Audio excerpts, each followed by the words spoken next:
custos de como discipular, eu queria rever um pouco os conceitos disso. Nós começamos nossa primeira aula exatamente com esse versículo. Alguém pode ler ele para mim, por favor? Jesus, aproximando-se, falou-lhes dizendo: toda autoridade me foi dada no céu e na terra. Portanto, vão e façam discípulos de todas as nações, batizando-os em nome do Pai, do Filho e do Espírito Santo, ensinando-os a guardar todas as coisas que tenho ordenado a vocês, e eis que estou com vocês até o fim dos tempos. Amém. Olha que interessante.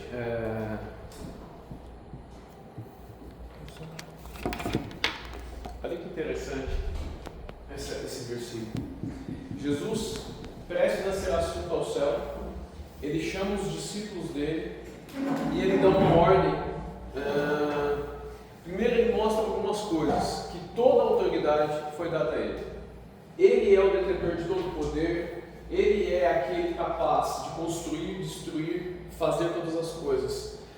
Ele tem autoridade essa sobre todas as nações. Não há local, reino, cidade, por pior que seja, por mais nebuloso que seja, no qual ele não tenha autoridade. E ele quer que nós ensinemos e levemos a palavra dele para que as pessoas guardem todas as coisas que ele disse, todas as palavras que ele disser. E ele tem uma promessa: que ele estará conosco todos os dias, sem exceção. Jesus, ele tinha aqui um propósito muito claro quando ele chamou os discípulos dele.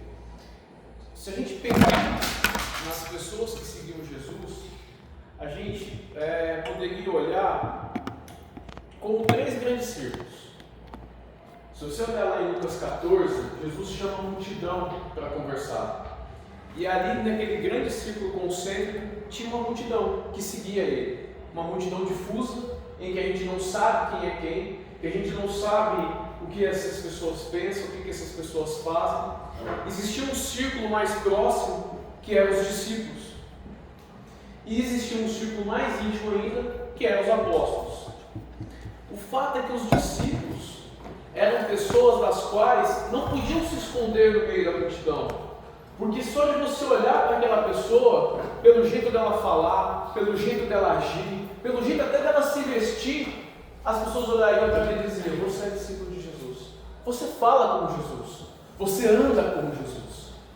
E é essa pessoa que Jesus espera de nós, que seja identificada no meio da multidão, que possa ser identificada como um discípulo pelas nossas atitudes, pelo nosso modo de falar. E esse discípulo que Jesus chamou, você, eu, é aquele que ele espera que vá levar essa palavra. Mas então, o que é discipular? Lembra, a gente falou na primeira aula que existem 2 conceitos da palavra discipular. A gente até usou o exemplo da palavra manga, né? Você pode falar manga para uma fruta ou manga para um apetrecho, um acessório da camiseta. Discipular também tem essa mesma questão em português. Ele pode tanto significar seguir a Jesus, que é o que a gente estava falando agora há pouco dos discípulos, como também ele pode significar ajudar outras pessoas a seguir Jesus. Nós tratamos aqui em todas as aulas muito mais no sentido de ajudar as pessoas a seguir Jesus. Então, o primeiro conceito que a gente precisa ter quando a gente entra no modus operandi de discipular, de como discipular, é entender que nós estamos ajudando outras pessoas a seguir Jesus. Esse é o mote da nossa aula. E ajudar outras pessoas a seguir Jesus é fazer um relacionamento em que você procura exercer uma boa influência espiritual sobre alguém tomando iniciativa. Lembra, a gente sempre fala, a gente tem ouvido no decorrer de muitas das nossas aulas, pregações, sermões, que discipular, exercer relacionamento, ele tem que ser intencional. Ele não é algo que acontece ao acaso, mas esse relacionamento intencional, ele busca uma influência espiritual através de ensino, correção, servir de modelo, sobretudo amar aconselhar e inspirar. Cada uma dessas atitudes são necessárias para que a gente crie um relacionamento de discipulado, em que a gente vai conseguir exercer essa influência espiritual para que nós possamos ser mais parecidos com Jesus. Por isso que Paulo dizia lá em Colossenses 1: este Cristo nós anunciamos, advertindo a todos, ensinando a cada um em toda a sabedoria, a fim de que apresentemos cada pessoa perfeita em Cristo. Esse é o objetivo final do nosso discipulado, é que nós possamos chegar lá no final da corrida, lá no final da nossa vida, apresentando cada pessoa que Deus nos confiou perfeitas em Cristo. Que nós possamos estar perfeitos em Cristo, mas nós possamos estar perfeitos em Cristo porque alguém nos ajudou. E esse é o grande segredo do discipulado. Eu nunca vou discipular alguém sem antes ter sido discipulado. Isso é algo que a gente tem que ter conosco, pessoal. Nós precisamos ser ajudados, como precisamos ajudar. O discipulado é o modo pelo qual Jesus decidiu que a sua igreja, o seu povo, vivesse. A igreja nada mais é que a maneira societária, de sociedade, que Deus escolheu para a humanidade. Ele havia escolhido Adão e Eva, houve o pecado, o homem se distanciou de Deus. E a partir daquele momento, Deus já fez um plano de salvação. Nesse plano de salvação, era necessário que o Filho dele morresse e ressuscitasse. E a partir do perdão da salvação de Cristo, formaria-se um povo. Este povo é a igreja. E o modo de viver deste povo, da igreja, é o modo do discipulado, aonde um ajuda o outro a seguir Jesus. E existe um grande benefício disso, um benefício de apoio, um benefício de suporte. Mas, a partir do momento que a gente entende que nós precisamos ajudar um ao outro, que o modelo de discipulado é a maneira de se viver do Evangelho de Cristo, nós precisamos começar a considerar alguns fatores para começar a entender quem que eu vou discipular, o que eu vou olhar, como eu vou discipular. Primeiro ponto do como discipular, nós chamamos de 9 fatores. 9 fatores que a gente precisa considerar para entender e começar o discipulado com uma pessoa. Primeiro fator deles, e aí nós vamos ler um monte de versículos, eu vou pedir para vocês me ajudarem, cada um vai abrindo um aí e a gente vai lendo rapidinho. Membro da família, 1 Timóteo 5,8. Se alguém puder abrir e ler.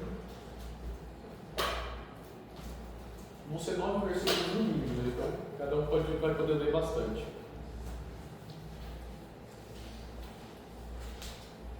Mas se alguém não tem cuidado dos seus, e principalmente da sua família, negou a fé, e é pior do que o infiel. Primeiro ponto, pessoal, que às vezes a gente pensa, e a gente fala muito que a igreja é a família de Deus. Só que Deus não é alheio aos membros de sangue, às pessoas da sua família. O primeiro ponto a se considerar, será que é possível que eu discipule alguém da minha própria família? O pai não pode discipular os filhos? Eu não posso discipular um irmão? Aliás, o primeiro dever de um pai e de uma mãe é discipular os seus filhos. Eles são os nossos primeiros discípulos. E são aqueles que vão ter nosso melhor exemplo, porque vão estar conosco o tempo inteiro. Ali eu acho que é a nossa maior prova de fogo, né? Porque elas vão ver todos os momentos da nossa vida. Não há teatro, não tem como esconder. O fato é, primeiro ponto a se considerar, é possível que eu discipule um membro da minha família? Seria muito bom. Esse é o primeiro ponto. O segundo ponto, a condição espiritual. Abre lá em 1 Coríntios 2,14. Só por fazer isso não ficar sem ler, já que ele está gravando.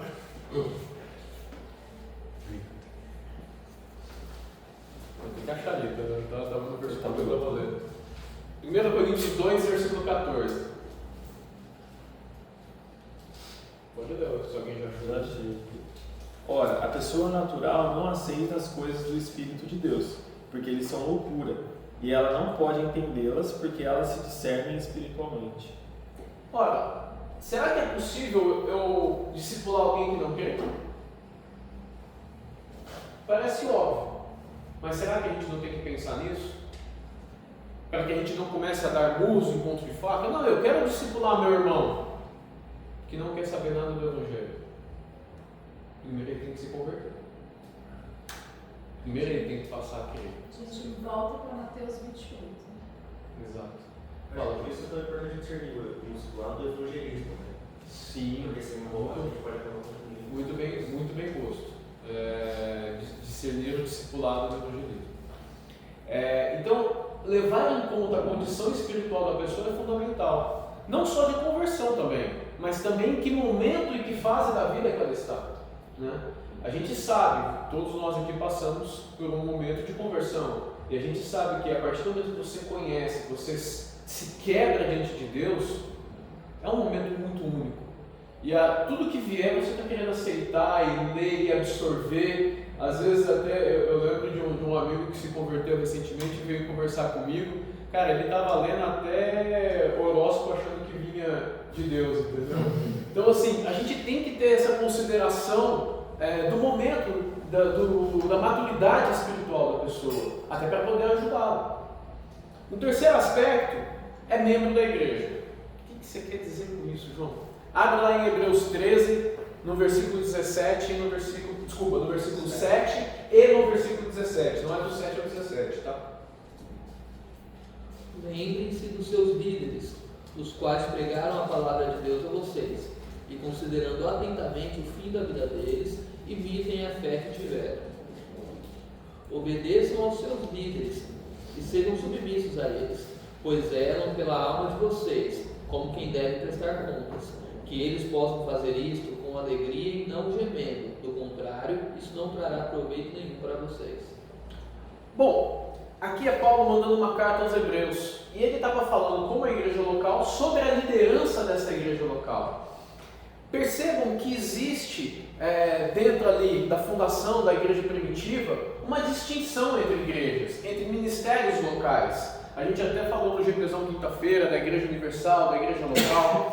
E é importante a gente entender isso, que é de bom tom, e veja que eu não estou dizendo obrigatório, mas sim de bom tom, que a gente se preocupe em discipular membros da nossa própria comunidade, por motivos de simplicidade, de motivos doutrinários que são parecidos, motivos de ter uma mesma liderança a quem recorrer em momentos de dificuldade, porque eles podem acontecer. Então veja que não é inteligente que você tente discipular quem é membro de outra igreja. Ora, se acontece algum problema, alguma questão, e você precisa corrigir essa pessoa, como que você vai recorrer ao pastor que você nem sequer tem contato? Perceba, imagine você, pastor, chegando um membro de uma outra comunidade te falando de um irmão da tua comunidade. É mais difícil. É impossível? Olha, para Deus nada é impossível. Mas que você vai gerar uma barreira, uma dificuldade neste momento de discipulado, sem sombra de dúvidas isso vai acontecer.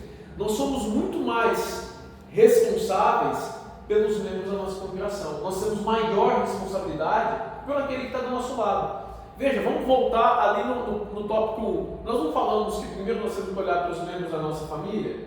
Agora nós vamos estender. Estamos falando dos membros da nossa comunidade de fé. Perceba como são círculos que vão abrangendo, vão aumentando. Eu olhei para os que estão ali na minha casa. Agora eu estou olhando para aqueles que estão na minha comunidade da fé. 4. Gênero. Tito 2, do 3 ao 5.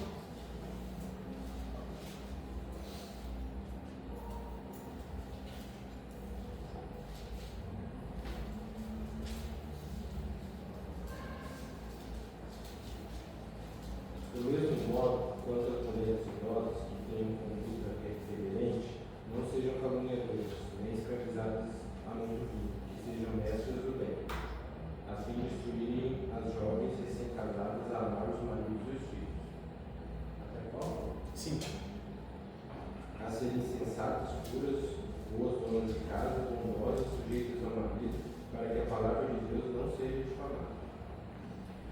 Ora, como que uma mulher, ou melhor, como que um homem poderia, nesse aspecto, ensinar uma mulher sobre as questões da casa? Percebam como a Bíblia é sensível também a esses tópicos. Homem discipular homem, mulher discipular mulher. É óbvio que dentro de um GP, você talvez vai levar uma palavra para várias pessoas, de vários gêneros, dentro de um contexto de uma celebração coletiva. Mas quando a gente trata do discipulado, que é algo ali mais para duas pessoas, a Bíblia é sensível que homem discipule homem e mulher discipule mulher. Primeiro pelas questões fisiológicas e de experiências, mas também por uma questão que a gente tem que levar em consideração de uma salvaguarda espiritual, para que a gente não nos coloque em situações vexatórias, em situações de risco, em situações em que podem ser mal interpretadas. Então é também de bom tom que a gente olhe para questões de gêneros, haja visto que a própria Bíblia já trazia esse aspecto quando a gente lê aqui Paulo orientando a Tito a falar com as mulheres sobre como as mulheres mais velhas deveriam orientar as mulheres mais novas. Um quinto ponto é a idade. 1 Timóteo 4, 12 e 5, 1.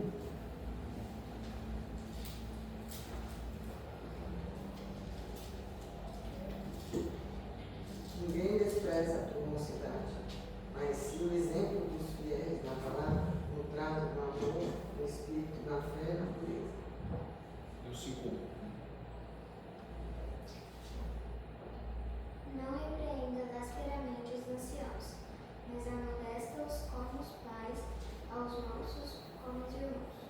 Aqui não é uma regra que não pode ser quebrada, mas também seria melhor que os mais experientes na fé pudessem discipular os menos experientes. E por consequência, a idade nesse ponto faz diferença. Ou seja, o mais velho discipular o mais novo.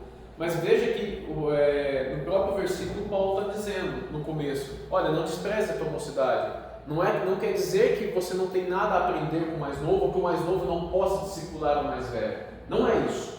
Mas se a gente está no modelo ideal em que todos estamos maduros e crescemos na fé, o mais velho vai ter uma vivência maior e ele poderá melhor discipular o mais novo. É obrigatório que seja assim? Não. Eu te digo que é muito mais nós olharmos e termos preocupação com a questão do gênero do que com a questão da idade. Mas sim, é um fator a ser considerado. O próximo. Diferente de você. Esse para mim é um ponto que eu vou te dizer, da minha caminhada cristã eu tive uma certa dificuldade. Abre lá em Efésios 2, versículo 18 e no 3, versículo 10.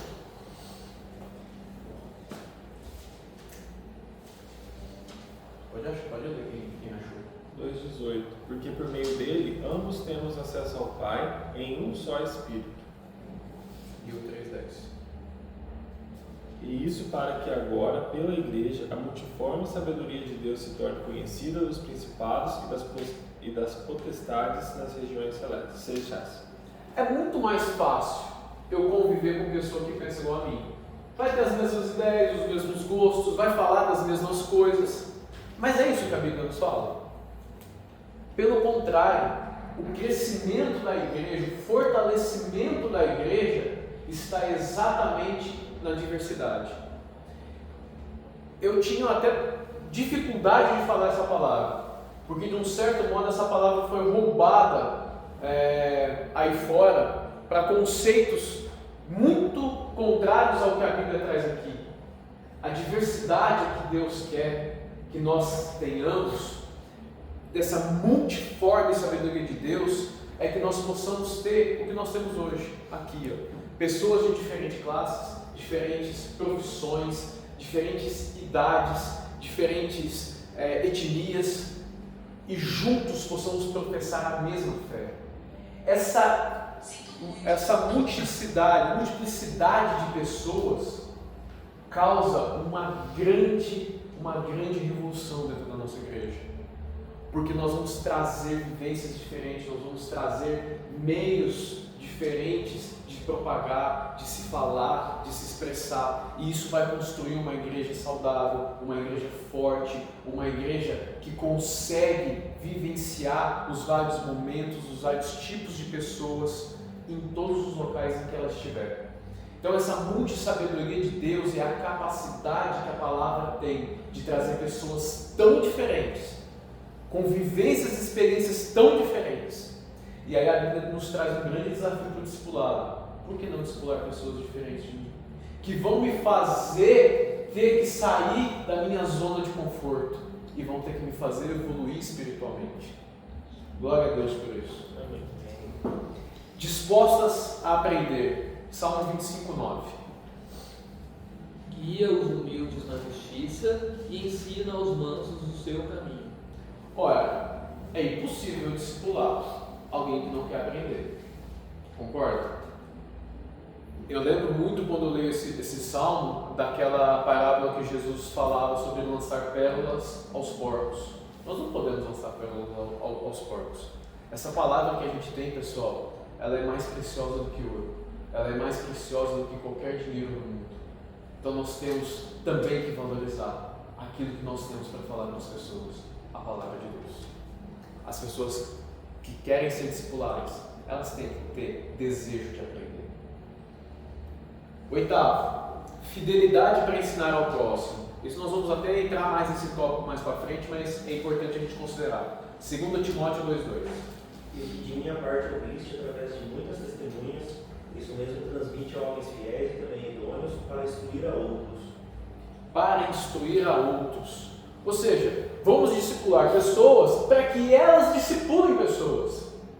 E não que a gente seja um mar morto. Vocês já viram como é a topografia do Mar Morto?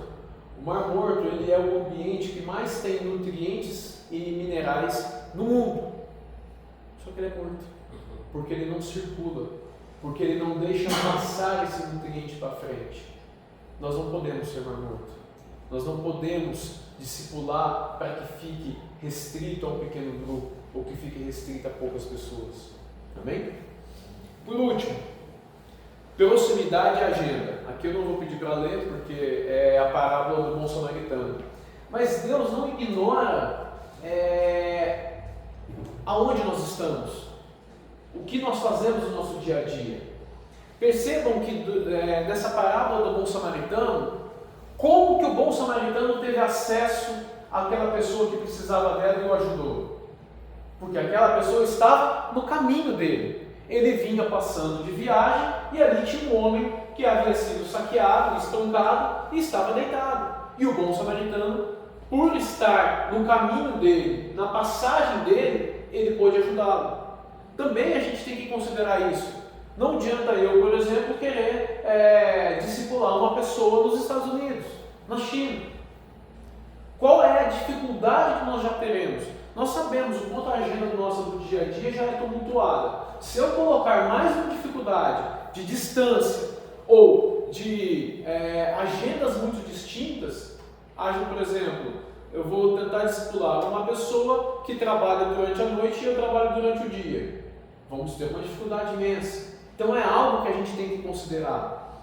O resumo de tudo isso é que a gente deve orar, pedir sabedoria e seguir em frente ao discipulado. Talvez eu não vou conseguir pegar os 9 requisitos ali que a gente pensou, esses 9 fatores, e bater todos eles. Mas é importante que eu os considere e busque ao máximo ter todos eles dentro do meu pacote ali quando eu for começar um discipulado. Alguns é óbvio, eu não tenho muito como abrir mão, por exemplo, a questão do gênero. Mas nem todas as vezes eu vou conseguir. É ideal que a gente consiga considerar todos e usá-los. Tá bom, João, então eu considerei, eu olhei, eu entendi a agenda, eu entendi maturidade, eu entendi momento, eu consegui olhar tudo isso e chegamos ali a uma pessoa. E agora? Agora é importante que eu tenha objetivos claros para o meu discipulado. O que eu vou fazer? Eu vou ali apenas tomar um café? Isso é ruim? Não, não é. Mas é apenas tomar um café? Ou eu vou ter algo a fazer, algo a entregar? Essa para mim é talvez o maior princípio de sabedoria que nós vamos aprender no dia de hoje. Vida, verdade e vida. Lê aí pra gente alguém.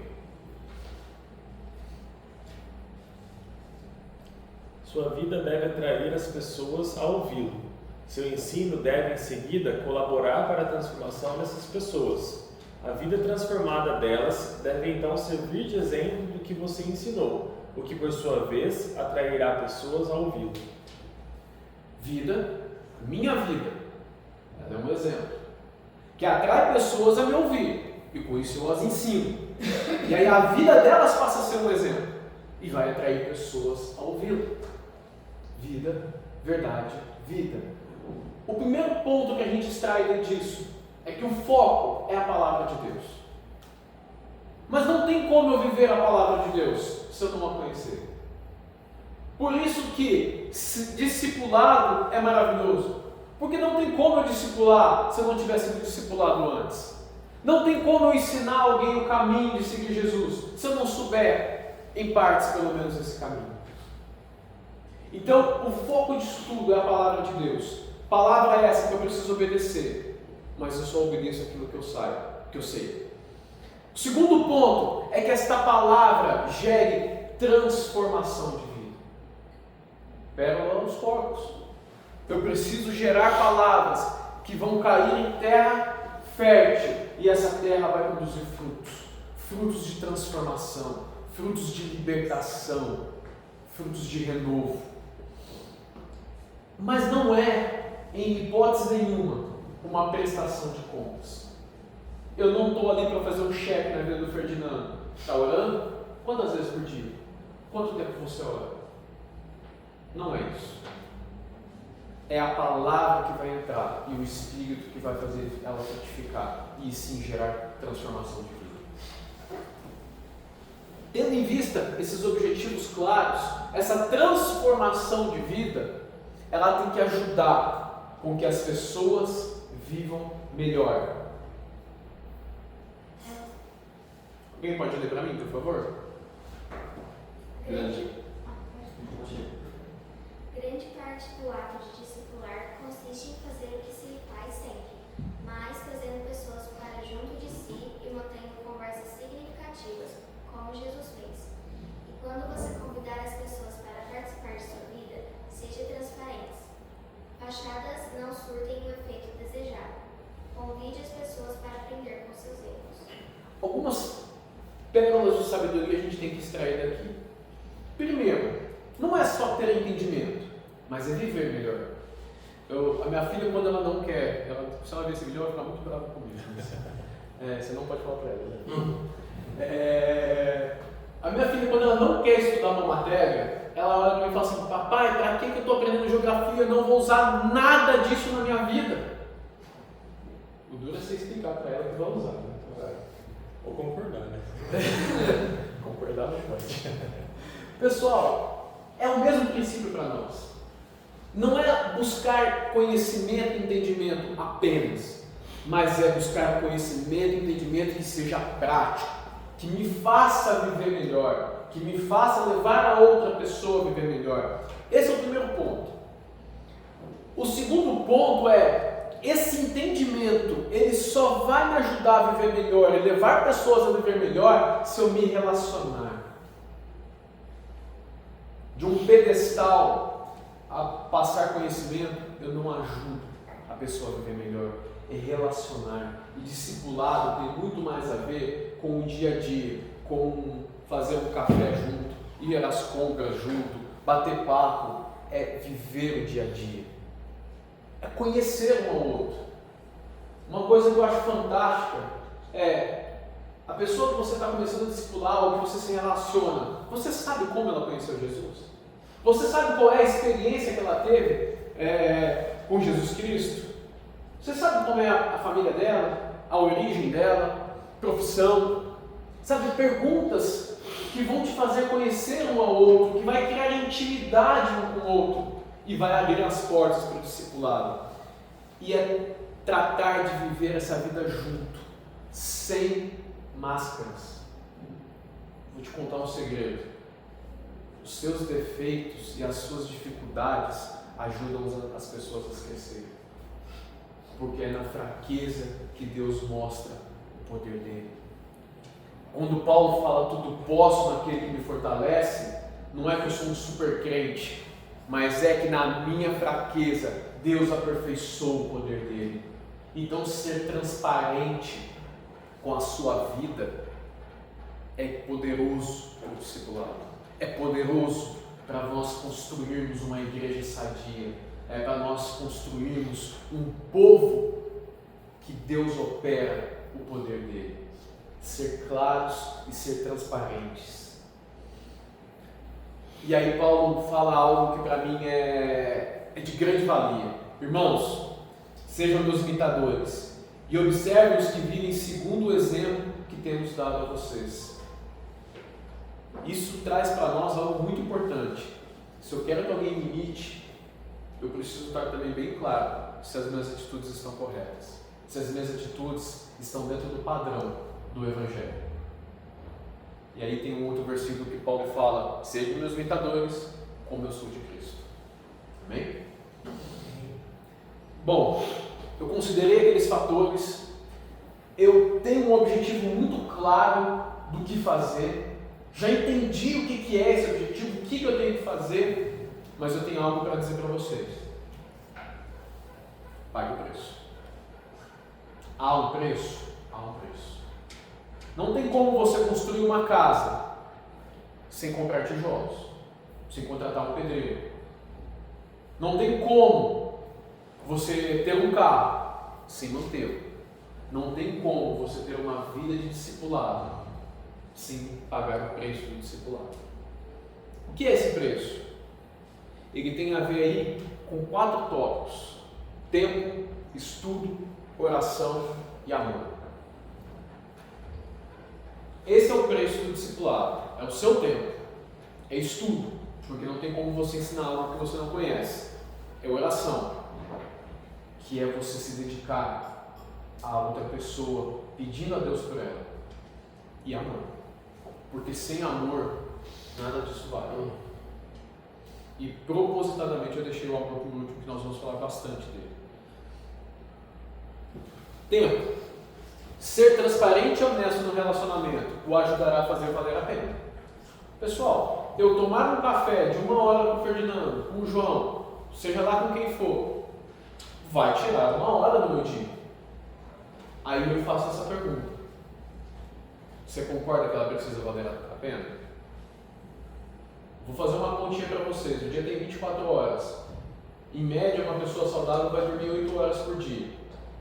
Vai trabalhar de 8 a 10 horas por dia. Vamos pôr 10 para facilitar minha conta. Estamos dizendo de 18 horas que foram embora dessas 24. Sobraram 6 horas. Dessas 6 horas, você precisa se alimentar, você precisa descansar, você precisa fazer algumas coisas. Vamos tirar 2, 3 horas ali. Vai sobrar 3, 4 horas. Você tem família. Eu estou te dizendo que talvez o discipulado vai custar 50%, 25%, 30% do teu tempo em família. Você concorda comigo que tem que valer a pena? Então ser transparente, ser claro neste relacionamento vai ajudar com que esse tempo vale a pena.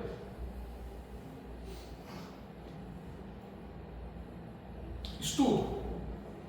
A relação cristã de discipulado e o ato discipular gira em torno de amar a Deus com nossa mente. Devemos desejar conhecê-lo, ajudar os outros a conhecê-lo da forma que ele se revelou na sua palavra. É óbvio, né? Mas é algo que a gente tem que se deter e tem que pensar. Eu preciso estudar. Então, voltando à questão do tempo, tem mais um tempo que eu preciso investir. É o tempo de estudo, é o tempo de conhecimento. É óbvio que esse tempo vai se voltar para mim, porque quanto mais eu leio a palavra, mais eu vou formar fé em mim, e mais eu vou construir a minha convicção e vou dar passos largos à minha santidade. Mas não deixa de ser um investimento de tempo, e é um custo que eu preciso ter. O outro ponto é oração. Lá em 1 Tessalonicenses 5,17, Paulo dizia: orai sem cessar. E aqui eu tenho um ponto de reflexão. Nós sabemos orar? Porque não é só orar. Você também vai ter que ensinar a orar. E eu te digo que é algo muito importante de você refletir. Eu consigo orar mediante uma passagem? Eu pegar por base ali uma passagem e orar para que aquela passagem se torne viva na minha vida? Concordam comigo? Eu vou ler ali a passagem de Pedro andando sobre as águas e vou orar sobre ela. E aí eu vou no primeiro rio que eu achar e vou tentar andar sobre ele. Mas vou orando, porque vai dar certo. Provavelmente não vai dar certo. Então percebam que é algo que a gente tem que também refletir. Nós temos que orar e orar muito. Orar nos leva para mais perto de Deus. Orar com nossos discípulos ou discipuladores nos levam para mais perto de Deus e faz com que esse relacionamento seja mais saudável. Mas nós precisamos também orar da maneira correta. E orar da maneira correta significa estudo, porque eu tenho que conhecer a palavra. E estudo significa tempo. Por fim, amor. Alguém pode ler esse versículo? Alguém, Miguel, pode ler esse versículo? Eu lhes dou um novo mandamento, que vocês amem uns aos outros, assim como eu os amei, que também vocês amem uns aos outros. Gente, vocês repararam o que esse versículo fala? O que Jesus está dizendo? A gente sempre costuma dizer, ame o teu próximo como a ti mesmo. Jesus está dizendo o que aqui? Ama o teu próximo como eu amo. Parece que a régua deu uma subidinha, né? Esse Jesus aqui, ele só está dizendo do amor de morrer pelo próximo. Esse é o amor que ele está dizendo. É o amor de entregar e dedicar a vida ao próximo. Eu digo para vocês, a Bíblia nos traz isso, que essa verdadeira felicidade, ela está contida no momento que a gente aprende a viver pelo outro. E a gente aprende a se dedicar pelo outro. Seja a começar pela nossa família, mas depois pelos nossos amigos e irmãos. E quando Jesus traz essa ordem, esse mandamento, ele muda todo o conceito da humanidade. A grande revolução de Deus está no amor, porque nós temos que mudar a nossa maneira de viver a partir daí. Então vamos falar um pouco sobre amor.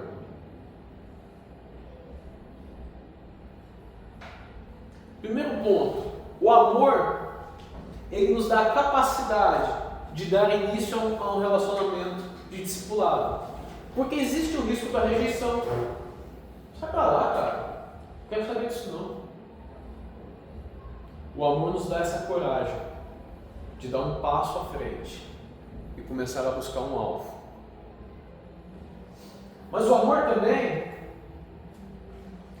ele persevera no relacionamento de discipulado, porque ele gera desafios. Sabe, Fabrício, você está me falando essas verdades, mas você não conhece a minha vida. Você não sabe o que eu passo no dia a dia. Você não conhece a minha mulher. Ah, e o meu chefe?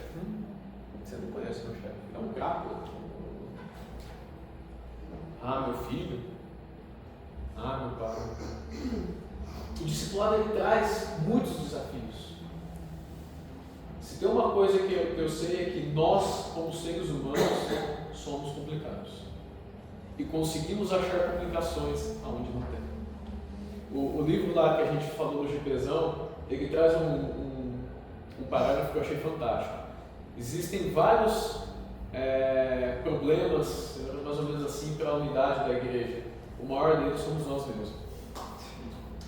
Então há desafios. E o amor é que nos dá o gás, o combustível para ultrapassar esse desafio e vencê-los. Os desafios e vencê-los. O amor recebe com humildade a crítica que muitas vezes surge no relacionamento de discipulado.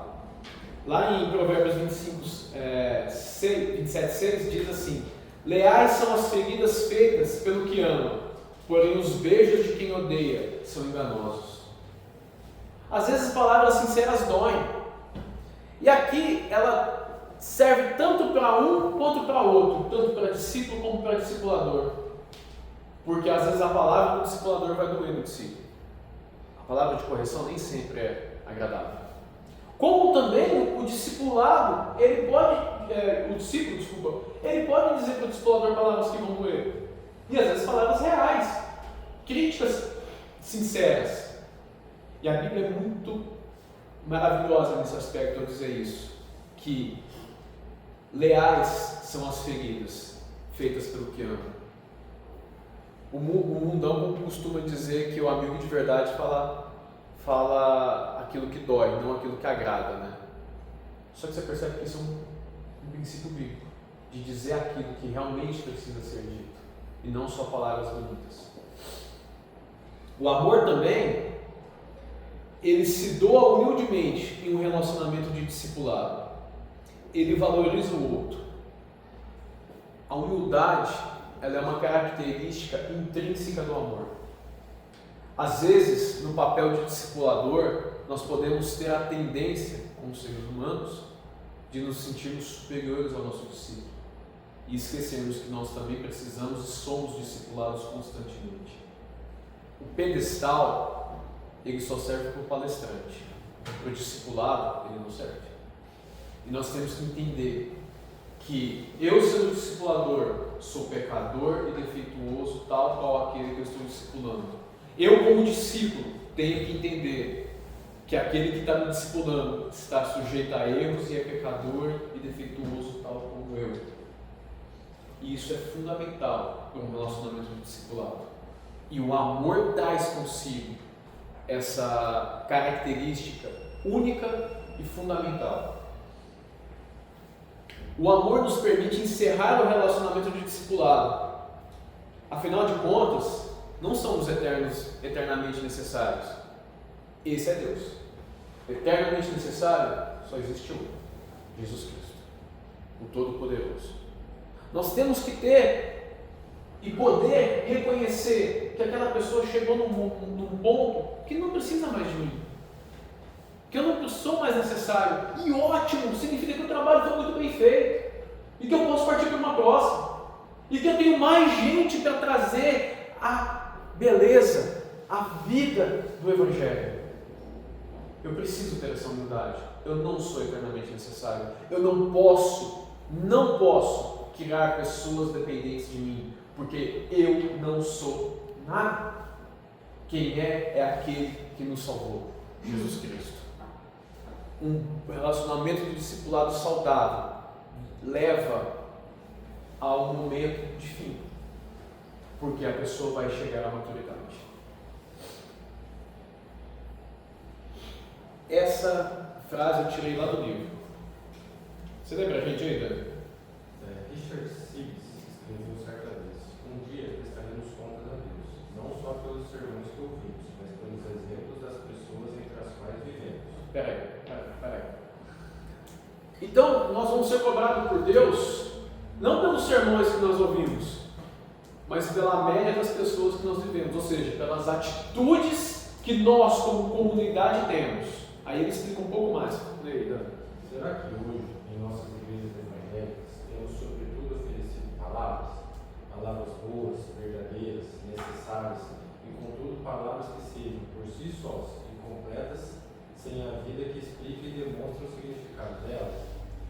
Toda vez que eu leio isso daqui, eu li esse trecho umas 5 vezes, eu sempre lembro do mesmo versículo, que está lá em Tiago 2. Mas alguém dirá: você tem fé e eu tenho obras. Mostre-me a sua fé sem as obras, e eu, com as minhas obras, lhe mostrarei a minha fé. Esse é o ponto.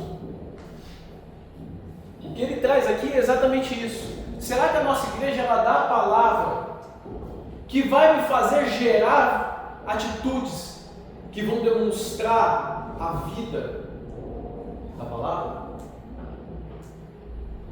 Vocês conseguem refletir sobre isso, pessoal?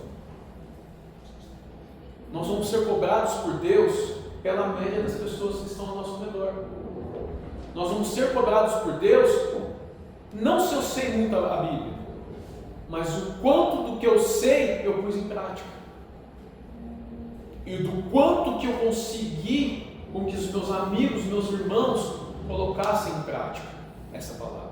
Até porque um dos principais alvos de Jesus eram os fariseus, né, que tinham uma palavra fantástica, mas uma vida condenável. Exatamente. E tinha uma capacidade de colocar uma tonelada nas costas das pessoas e não fazer nada. E com isso, e começando a entrar para o final, nós vamos desenvolver líderes. E lá em Tito ou em Timóteo, Paulo dizia exatamente isso, olha, é o que você ouviu de mim na presença de muitas testemunhas, isso mesmo transmita a homens fiéis e idôneos para instruir a outros. Lembra que a gente falou sobre a questão de ter um objetivo, de considerar, levar a palavra a pessoas que vão transmitir? Eu vou formar então líderes e vou te contar um segredo, você vai ser líder. Dentro desse aspecto de desenvolver líderes, nós temos que ter uma postura de busca por pessoas com potencial e desejo. Isso é fundamental. Como que eu desenvolvo um líder? A pessoa tem que querer. Eu tenho que investir no tempo nas pessoas. Isso é crucial para a formação delas. Percebam que é quase que a mesma coisa que a gente falou dos preceitos básicos do discipulado. Desenvolver confiança é uma propriedade do amor, afinal, tudo crê. E essa confiança, ela tem duas pontas. A primeira pessoa confiar em você, óbvio. Mas aqui o que eu quero trazer para vocês é você confiar na pessoa. Você confiar na palavra que foi dita e que ela vai florescer. E que essa pessoa está pronta para falar essa palavra. E que ela está pronta para discipular o próximo. Ora, pensa no conceito quando Jesus deu a ordem de fazer discípulos. Gente, não tinha uma estrutura acadêmica não. Não tinha um MEC todo domingo. Não tinha uma igreja para fazer sermões de domingo. As pessoas estavam criando ali. Na hora, naquele momento. Em consequência da confiança, vem delegar. E isso cria oportunidades para as pessoas se desenvolverem. Quando eu comecei a ler isso, o Ferdinando pode concordar comigo, parece que eu estou fazendo um curso de treinamento para a liderança da empresa. Né? Mas é bem isso mesmo. É que as empresas elas pegaram os preceitos bíblicos e tentaram colocar para dentro delas. O fato, pessoal, é que sim, a partir do momento que eu tenho confiança na palavra que eu estou dizendo e na pessoa que está ouvindo que ela vai dar frutos, eu tenho que delegar para que ela possa começar a frutificar. E der um feedback sempre com piedade. Sabe, é fundamental a gente trazer para as pessoas o bom, o bem que Deus tem feito, mas em seguida a gente também precisa corrigir. Nunca chegue falando abruptamente, você fez tudo errado.